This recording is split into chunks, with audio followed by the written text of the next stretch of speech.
దశరథ్, అసలు ఒత్తిడి గురించి చాలా అద్భుతమైన విషయాలు చర్చించుకున్నాం. చివరగా మన విద్యార్థులకి, యువతకి యువర్ మెసేజ్. సో లైఫ్ అనేది ఒక మంచి డిష్ లాంటిదండి. ఎంత టేస్టీగా చేసుకుంటే అంతగా ఆస్వాదించగలుగుతాం మనం. ఎట్లా టేస్టీగా చేసుకోవచ్చు? ఇప్పుడు ఉప్మా చేసుకోవాలనుకుంటున్నాం సార్, దాన్ని రకరకాలుగా మార్చుకోవచ్చు. సింపుల్గా ఓన్లీ నూనె, తాలింపు కోసం నూనె, ఇంకా కాసేపు నీళ్ళు పోసేసి 2 గ్లాసు వాటర్ పోసి రవ్వ వేసేసుకొని ప్లెయిన్గా కూడా చేసుకోవచ్చు. ఇది ఒక పద్ధతి.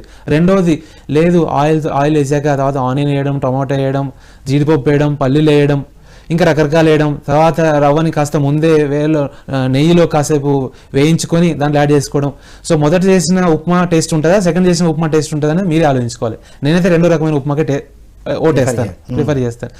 అట్లా లైఫ్ని మనము అట్లా ఏ విధంగా టేస్ట్గా ఉంచుకోగలుగుతాం అనేది మనం ఐడెంటిఫై చేయగలగాలి. సో మన లైఫ్ డిష్ని మనమే టేస్ట్గా తయారు చేసుకోవాలి. అంతే, ఎవరో వచ్చి ఏదో యాడ్ చేయరు. అంతే, చేసినా కూడా ఏదో కావాల్సి కూడా చేస్తారు, వాళ్ళకి తగ్గట్టు చేస్తారు. అల్టిమేట్ దశరథ్.